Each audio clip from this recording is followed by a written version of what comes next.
26 ستمبر 2025 کا یہ جمعۃ المبارک اللہ تعالیٰ نے دنیا میں نبی پاک صلی اللہ علیہ وسلم کو جو نبی بنا کر بھیجا،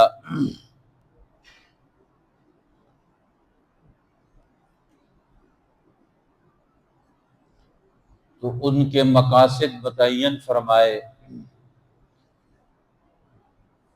تو ان میں سے سب سے پہلا نبوت اور رسالت کا جو بڑا منصب ہے وہ شاہدن کا ہے کہ ہم نے آپ کو شاہد بنا کر بھیجا، گواہ بنا کر بھیجا، احوال بتانے والا بنا کر بھیجا کہ آپ دنیا میں ہر فرد کو فرد کا حال بتائیں گے،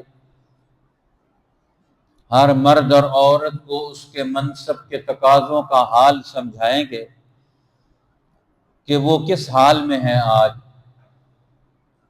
اس لیے ان کا حال بتانا، ان کے آج کے دور کو ان پر واضح کرنا یہ ضروری ہوتا ہے۔ ایک بچہ آج کس حال میں ہے اور کل کس حال میں ہوگا، اس کو سمجھنا ضروری۔ اب یہ اس کو سمجھایا جاتا ہے اس کے ماحول کی وجہ سے اور اس کو رہنمائی دے کر۔ اس لیے نبی پاک صلی اللہ علیہ وسلم نے اپنی نبوت کے اعلان کے ساتھ ہی شاہد بن کر افراد کو، اقوام کو، قبیلوں کو، قوموں کو، انسانوں کو، کرۂ ارض پہ بسنے والی مخلوقات کو ان کا حال سمجھایا ہے، اور حال میں ان کے پاس کیا چیز موجود ہے، وہ کیا کر سکتے ہیں، یہ بھی ان کو سمجھایا ہے۔ تو گویا نبی آ کر کیا کرتا ہے، ہر قوم کو، ہر فرد کو جو اس کے اندر صلاحیت، استعداد اللہ نے رکھی ہے، وہ صلاحیت اور استعداد وہ ان پر واضح کرتا ہے، اس کے بارے میں انہیں آگاہ کرتا ہے، اپنی صحبت سے، اپنے ماحول سے ان کو ان کی صلاحیتوں کا تعارف کرواتا ہے۔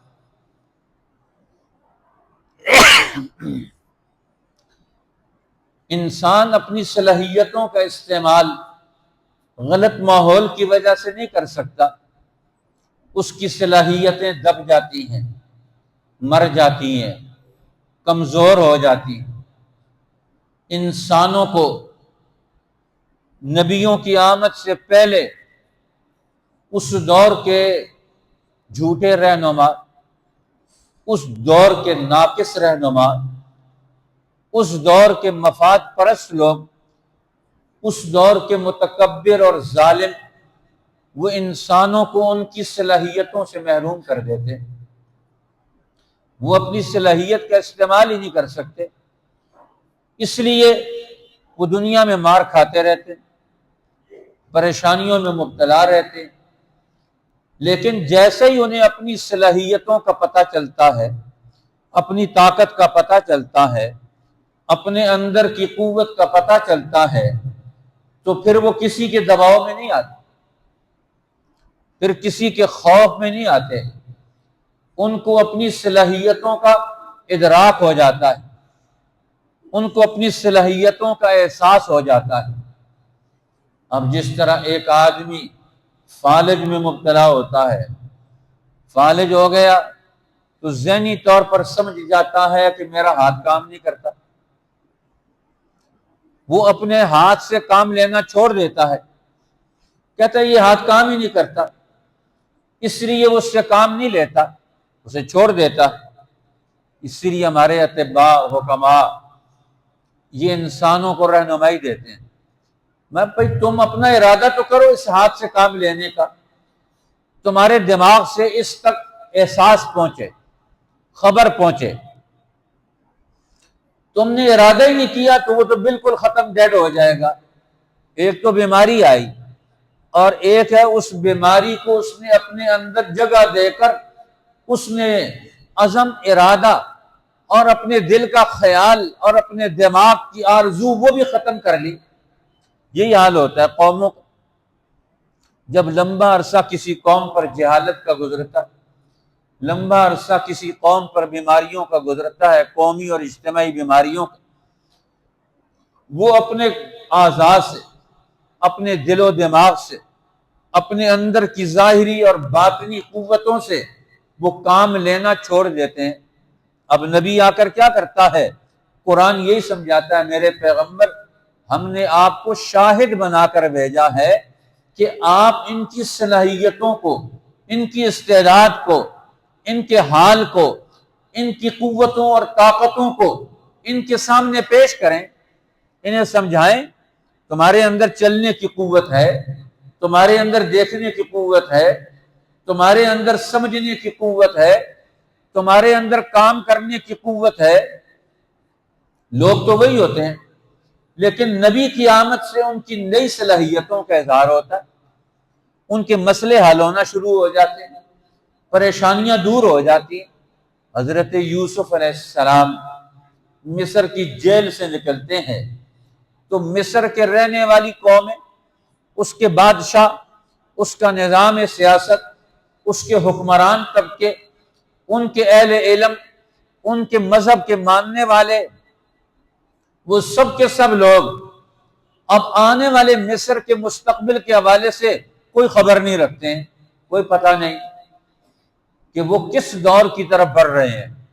آنے والا دور ان پر کیا مسائل لے کر آ رہا ہے، کیا مصائب لے کر آ رہا ہے، پھر ان مسائل اور مصائب کو حل کرنے کی صلاحیت ان میں موجود نہیں، پتہ ہی نہیں ہے، ادراک ہی نہیں ہے۔ اب بادشاہ خواب دیکھ رہا ہے کہ اس نے دیکھا ہے کہ 7 گائے موٹی تازی، ان کو 7 گائے پتلی دبلی ان کو کھا رہی ہیں، کھا گئی۔ پھر دوسرے دن خواب دیکھا کہ وہ کیا دیکھتا ہے کہ 7 خشک سبز گلے اور اناج کے پودے ہیں، بالیاں ہیں، ان کے اوپر 7 خشک بالکل یابس زرد قسم کی خوشے ان کے اوپر چڑھ کر ان کو خشک کر رہے ہیں۔ اب وہ خواب پوچھتا ہے، تعبیر پوچھتا ہے کہ تم بتاؤ، مصر کے عالموں، مصر کے مدبرین، مصر کے بڑے بڑے، تم یہاں بیٹھ کر قوم کے مال پر عیاشیاں کرنے والوں، اب بتاؤ قوم کا حال کیا ہے آنے والا ہے، اس خبر کا، اس خواب کا اس کے ساتھ کیا تعلق ہے؟ کہنے لگے اضغاث احلام، سارے کاہن اکٹھے ہو کر کہتے ہیں یہ تو خواب خیال ہے، بلی کے خواب چھچڑے، اور تمہاری خواب کی بھی کوئی تعبیر نہیں، ہم تجھے خواب کی کیا تعبیر بتائیں؟ وما نحن بتاویل الاحلام بعالمین، ہم تو خیالوں کی تعبیر نہیں دے سکتے، خواب ہوتا تو ہم تعبیر دیتے۔ انہوں نے کہا کہ یہ تو جاہل، نکمے، نکھٹو، ان کو اپنی صلاحیت کا پتہ ہی، علم ہی نہیں، علم کا استعمال بھی نہیں جانتے، علم ہے نہیں، ہے تو اس کا استعمال نہیں جانتے۔ اب ایک آدمی جو صلاحیتوں کا حامل، قوتوں کا حامل، جسے اپنی صلاحیت کا بھی پتہ ہے، قوم کی صلاحیت کا بھی پتہ ہے، ملک میں کام کرنے والے لوگوں کی طاقت استعداد کا بھی پتہ ہے کہ ان سے کیا کام لینا ہے، تو اب ان سے مصر کے بادشاہ نے یوسف علیہ السلام کو سارے اختیار دے دیے کہ آپ سب سے کام لیں، ہر ایک کو کام بتائیں، ہماری رہنمائی کریں کہ ہم اپنی صلاحیتوں کا کیسے استعمال کریں۔ آنے والا مشکل ترین دور مصر کا اور دنیا کا، بھوک اور قحط سالی کا، خشک سالی کا، جس سے ساری دنیا بھوک میں مبتلا ہے، اور مصر میں لوگ اپنی تدبیر، اپنی پلاننگ اور اپنی نبی کی حکمت عملی کی بنیاد پر اپنی صلاحیتوں کا، طاقت کا صحیح استعمال کر کے کامیاب ہو رہے ہیں۔ اب نبی پاک صلی اللہ علیہ وسلم نے بھی اپنے دور میں اپنی امت اور قوم کے اندر سے صلاحیت والا طبقہ کھڑا کر لیا، جس سے پوری امت کھڑی ہو گئی، پورا دین کھڑا ہو گیا، پوری کی پوری قوموں کو زندگی مل گئی۔ صلاحیت والے طبقے کو انہوں نے پکڑ لیا، ان کو ٹریننگ دے دی، ان کو تربیت دے دی، معلم بن کر آئے۔ شاہد یہ شہادت صلاحیتوں کا، یہ ایک معلم اور ایک استاذ کے پہلے منصب کے تقاضوں میں سے ہے کہ وہ اپنے سامنے موجود شاگردوں کو، نبی اپنے امتیوں کی صلاحیتوں کا جائزہ لے لے، اپنے عقل پر سب کی صلاحیتوں کو تول لے، اس کے اندر کتنی طاقت ہے، اس کے اندر کتنی صلاحیت ہے، یہ بچہ کیا کر سکتا ہے، یہ آدمی کیا کر سکتا ہے، ہر ایک آدمی کی صلاحیت کا پتہ لگا لیا۔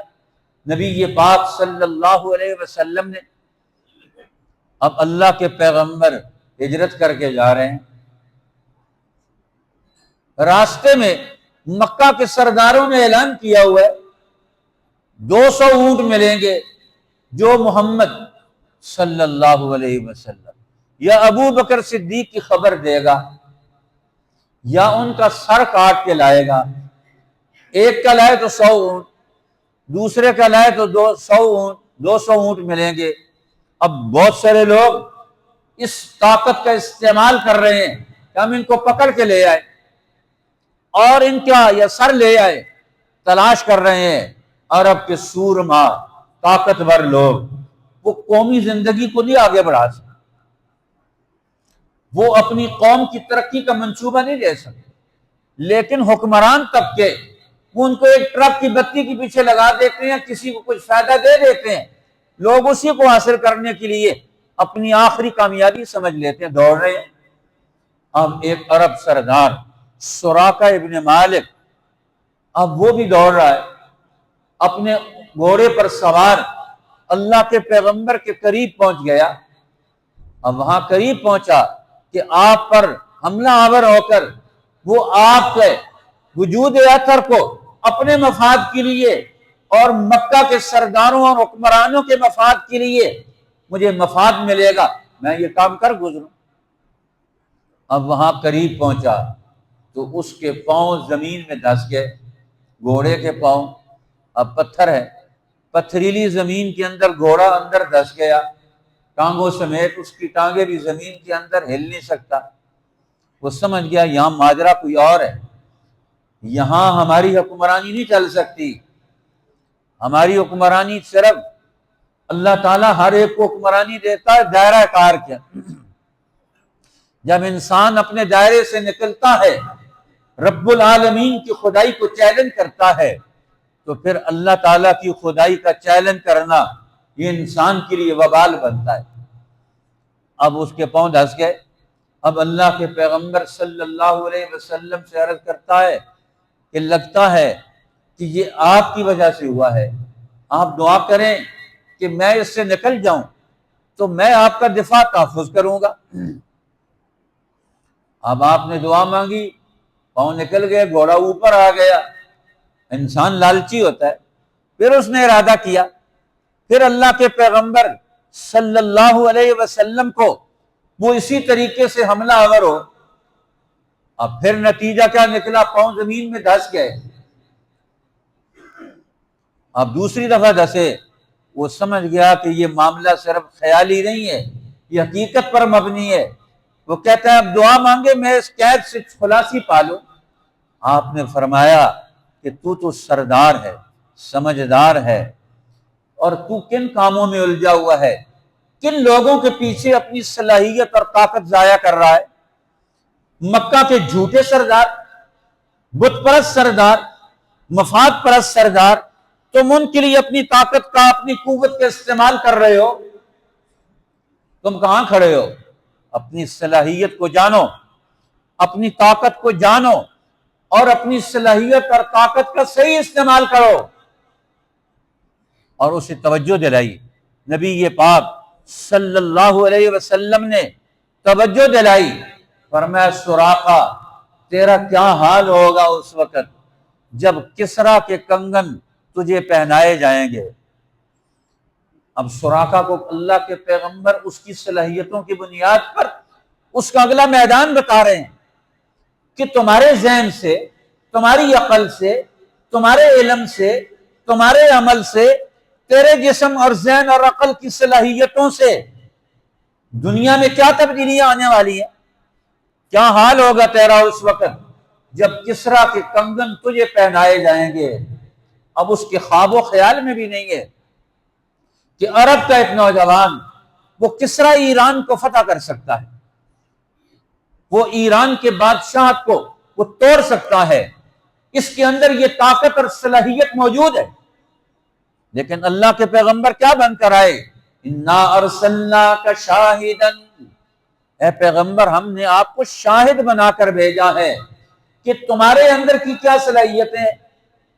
یہ ہر ایک فرد کو اس کی صلاحیت بتا کر اس کو ذہن اور عقل اور علم دینا ہے، آپ نے اسے مستقبل کے لیے تیار کرنا ہے اس کے حال کی صلاحیت کی بنیاد پر۔ اب سراقہ ابن مالک کے ذہن میں یہ خیال جم گیا، یہ تصور بیٹھ گیا، یہ نقش آ گیا کہ میں نے کسریٰ کو فتح کرنا ہے۔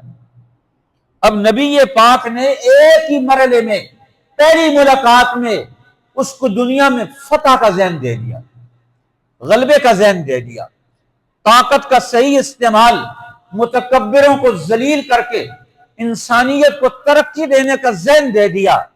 کسریٰ کے کنگن تجھے پہنائے جائیں گے تیری صلاحیتوں اور تیری خدمات کی بنیاد پر۔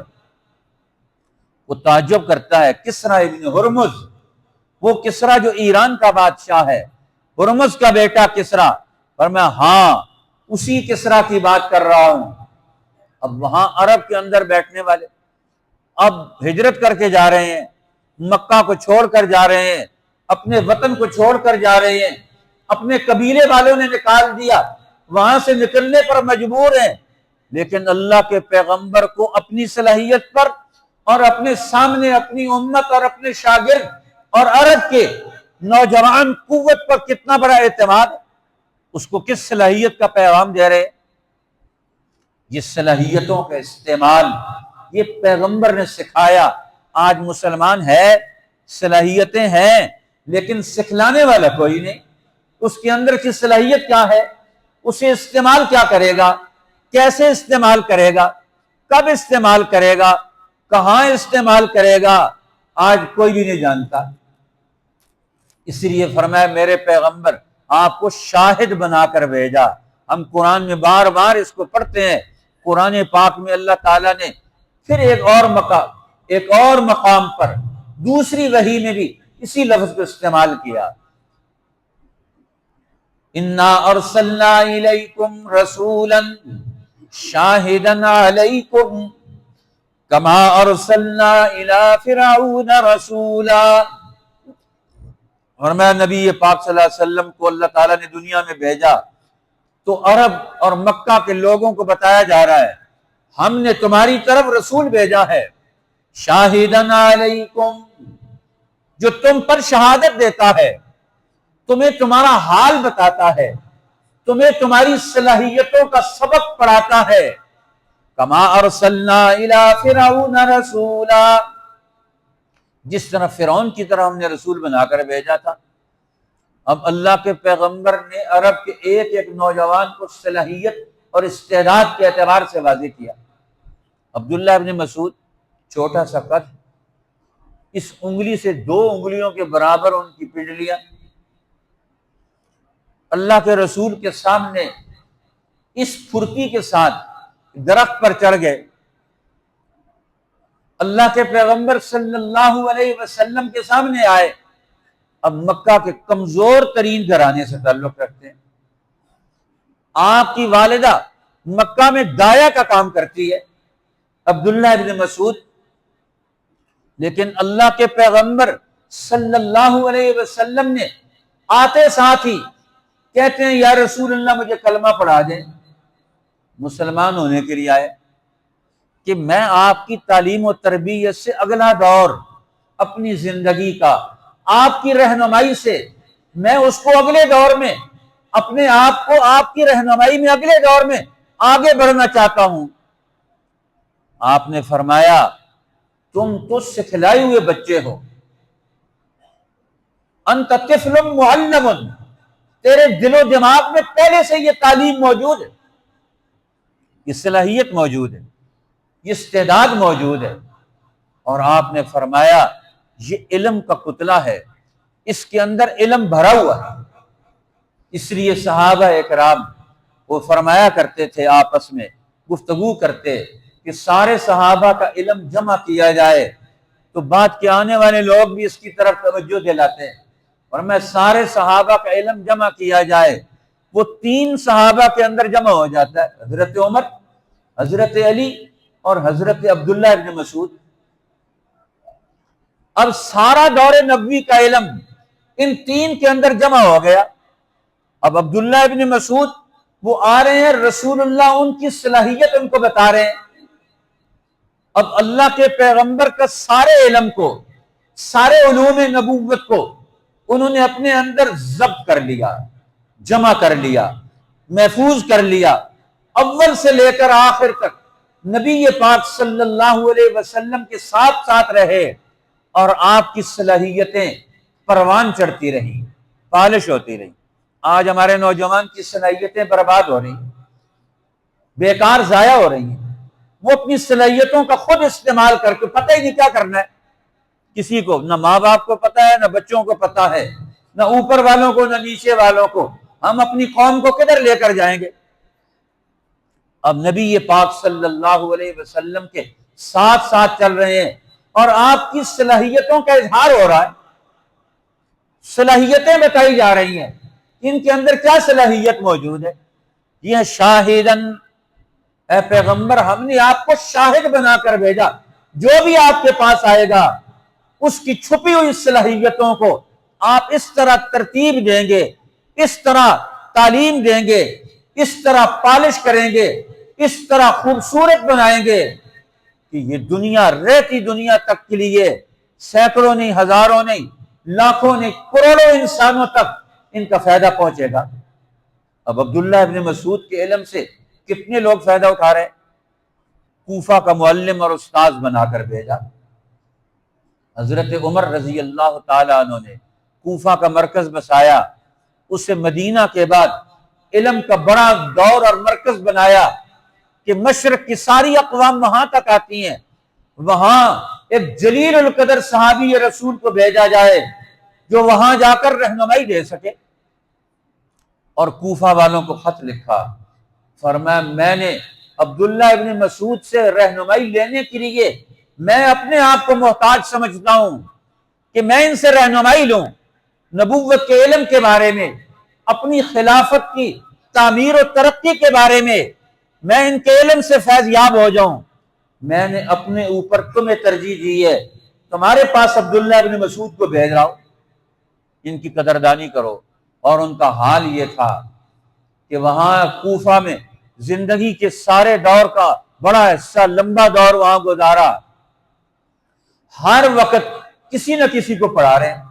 ایک آدمی آیا، کہنے لگا میں نے آپ سے علم حاصل کرنا ہے۔ فرمایا سارا وقت تو اس وقت ہمارا وہ لگا ہوا ہے، ہر ایک آدمی کے ساتھ ایڈجسٹ ترتیب بنی ہوئی ہے ہماری، تیرے لیے وقت کہاں سے نکالیں؟ اسے فرمایا ہاں، صبح کی نماز کے بعد سے لے کر اشراق تک کا وقت ہوتا ہے، اشراق کے بعد میں تھوڑی دیر اپنے کام کرتا ہوں، میں ان میں سے تجھے وقت دے دیتا ہوں، تو اس وقت میرے پاس آ جایا کر، تجھے میں پڑھاؤں گا، تجھے علم دوں گا، تجھے دور حق کی صلاحیت دوں گا۔ اب عبداللہ ابن مسعود کو اللہ کے پیغمبر اس کی صلاحیتوں کا اگلا دور میں بتایا اور انہوں نے ان صلاحیتوں کا استعمال کیا۔ اور امیر المومنین حضرت معاویہ بن ابی سفیان آ رہے، مسلمان ہوئے، حضور علیہ السلام نے ایک دفعہ انہیں فرمایا اے معاویہ ان ولیت امر الامہ، اگر تو امت کا والی اور وارث بنے، خلیفہ بنے، تو عدل کو خیال رکھنا، عدل و انصاف کو قائم رکھنا۔ حضرت معاویہ کہتے ہیں جب مجھے رسول اللہ کے یہ الفاظ میرے کان میں پہنچے تو میرے اندر سے یہ آواز آ گئی، صدا آ گئی کہ آنے والے دور میں تجھے ضرور خلافت اور امارت اور امت کی امامت کا منصب دیا جائے گا۔ تو اللہ کے پیغمبر ان کی صلاحیتوں کو دیکھ کر ان کے مستقبل کے بارے میں رہنمائی دے رہے، تمہارے اندر کی صلاحیتیں کیا ہیں، تم نے اگلے دور میں کون سا کام کرنا ہے۔ تو گویا امت کے بکھرے ہوئے افراد کی ہر فرد کی صلاحیت کیا ہے، اس صلاحیت کا اگلے دور میں کیا استعمال ہوگا، اللہ کے پیغمبر ان صلاحیتوں کا تعین کر کے، ان کی رہنمائی دے کر، ان کو پالش کر کے، ان کو تیار کر کے مکی زندگی کے 13 سال، مدنی زندگی کے 10 سال میں، 23 سال میں 1,24,000 یا 44,000 اور اس سے اور بڑے بڑے دور کے مسلمان ان کو اپنے پاؤں پر کھڑا کر کے گئے۔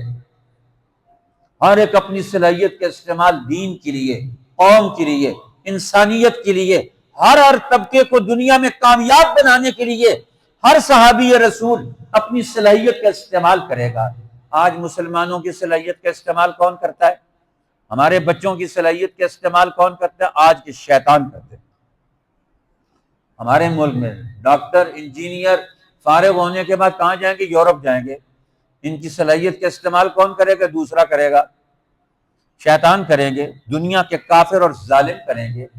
رسول اللہ تو اپنی امت کی صلاحیتیں پیدا کر کے امت اور انسانیت کے حق میں استعمال کرنے کا پورا پلان اور پروگرام دے کر گئے 23 سالہ دور نبوت کا، اور آج امت کے ہر طبقے کی صلاحیتیں امت کے خلاف ہی استعمال ہوتی، ایک دوسرے کے خلاف استعمال ہوتی، ایک دوسرے کے خلاف منصوبہ بندیاں کرتے ہیں۔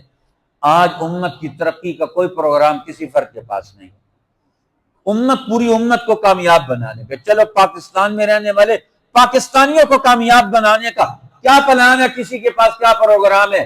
نبوت کی تعلیمات کی روشنی میں ہم ہر سال میلاد مناتے ہیں، رسول اللہ کی پیدائش کا جشن مناتے ہیں، لیکن رسول اللہ تو دنیا میں شاہد بن کر آئے تھے کہ اپنے دور کے انسانوں کو ان کی صلاحیتوں کا استعمال دین کے حق میں، انسانوں کے حق میں، ان کی اپنی ذات کے حق میں کیسے ہوگا، یہ سبق، پروگرام، راستہ بتا کر گئے۔ آج وہ راستہ بتانے والے لوگ کون ہیں؟ کہاں ہیں؟ اصل علماء ربانیین، اصل اولیاء اللہ کا یہی کام ہوتا تھا، ائمہ مجتہدین کا، کہ وہ امت کے ہر طبقے کو تیار کریں۔ ایک فرد تیار کیا جس نے آگے سینکڑوں ہزاروں لوگ تیار کر دیے۔ ایک کامیاب ترین انسان دین حق کی تعلیمات پر پیدا کیا جائے تو ساری امت کے لیے راستہ کھلتا ہے۔ علماء نے ایک عجیب نکتہ لکھا ہے، اللہ نے تخلیق انسانیت کے ان سارے مرحلوں سے سب سے پہلے عالم ارواح میں سارے انسانوں کی روحوں کو جمع کیا اور ان سے ایک سوال کیا، جواب دو، الستو بربکم، کیا میں تمہارا رب نہیں ہوں؟ سارے نبیوں کی روحیں، علماء کی روحیں، اولیاء کی روحیں، تاجروں کی، بادشاہوں کی، حکمرانوں کی، مالداروں کی، سب کی روحیں موجود ہیں، کوئی بولنے والا نہیں، ساکت ہے، خاموش، آواز ہی کوئی نہیں۔ کیا جواب دیں؟ تو روح محمد سب سے پہلے رسول اللہ کی روح تھی، اس نے کہا بلا، کیوں نہیں میرے رب، تو ہی ہمارا رب۔ آپ نے سب سے پہلے جواب دیا۔ تو عالم انسانیت کے آغاز پر سب سے پہلے معلم انسانیت آپ ہیں، جنہوں نے سب لوگوں کو نبیوں سمیت توحید کا اور فطرت کا راستہ بتا کر یہ پہلی آواز بلند کی کائنات میں اللہ کے سوال کے جواب میں، الستو بربکم قالوا بلا، سب نے کہا بلا، لیکن کیوں کہا؟ کہ پہلے معلم انسانیت کی پہلی آواز تھی، اس آواز کو انہوں نے کاپی کر لیا۔ اس صدا نے ان کو بتا دیا کہ ہمیں کیا پیغام قبول کرنا ہے، کیا جواب دینا ہے۔ آج مسلمان کو آج کے دور کے سوال کا بھی نہیں پتا اور آج کے دور کے جواب کا بھی نہیں پتا۔ اللہ تعالیٰ ہمیں دور حاضر کے سوالوں کے جواب سیرت نبوی اور قرآن سے حاصل کرنے کی توفیق عطا فرما دے۔